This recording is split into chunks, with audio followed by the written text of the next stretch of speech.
TRS కు సంబంధించిన collection king, corruption king, commission king ముగ్గురు కలిసి మంతని రైతన్నల మీద ప్రెస్ మీట్ పెట్టడం జరిగింది.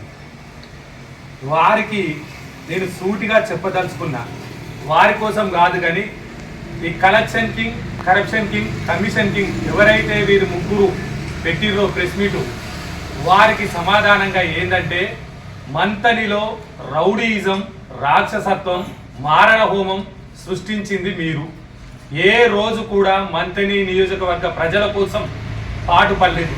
10 సంవత్సరాల కాలంలో ప్రతి రైతు దగ్గర ఒక్కో బస్తా నుంచి 5 కేజీల వరకు ధాన్యాన్ని తూకం పేరుతో, తప్ప తాలు పేరుతో మోసం చేసి తీసుకున్నది మీరు.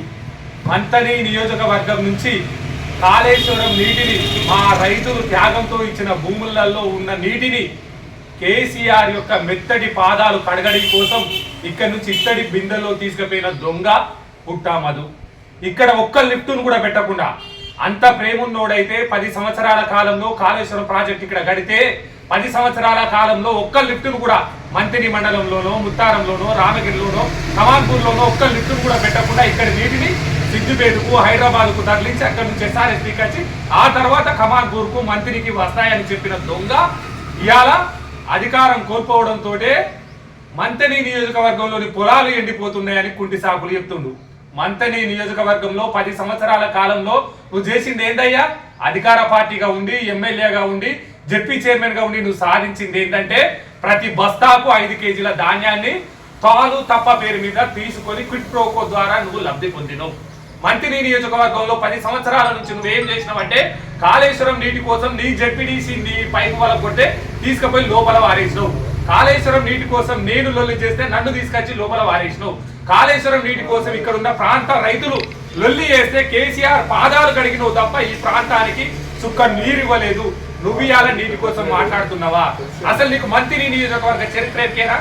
మంతని నియోజకవర్గం అంటేనే థాయిలాండ్ ప్రాంతం, చివరి ఆయకట్టు ప్రాంతం, నీరుండది, ఎడారిని తలపిస్తుంది. అటువంటి ప్రాంతం కోసం పాటుపడ్డ కుటుంబం ఏదన్నా ఉందంటే శ్రీపాదారావు గారి కుటుంబం. ఈ ప్రాంతం కోసం శ్రీపాద ఎల్లంపల్లిని కట్టి, శ్రీపాద ఎల్లంపల్లి నుంచి గుండారం 2 TMCని తీసుకొచ్చి 2 TMC ద్వారా ముత్తారం, కమాన్పూర్, రామగిరి, మంత్రి మండలాలకు నీటినిచ్చిన ఘనత శ్రీధర్ బాబు గారిది. అందుచేతనే ఈ ప్రాంతంలోని రైతన్న కోసం ప్రతి నిమిషం రైతన్న కుటుంబమే మా కుటుంబం అని తలచిన కుటుంబం శ్రీపాదారావు గారి కుటుంబం. శ్రీధర్ బాబు గారి ఆలోచన చేయబట్టే ఈ రోజు 2 TMC వచ్చింది. శ్రీధర్ బాబు గారి ఆలోచన చేయబట్టే ఇప్పటికి కూడా మేము సాకులు చెప్పదలుచుకోలేదు. సాకులు చెప్పి మీలాగా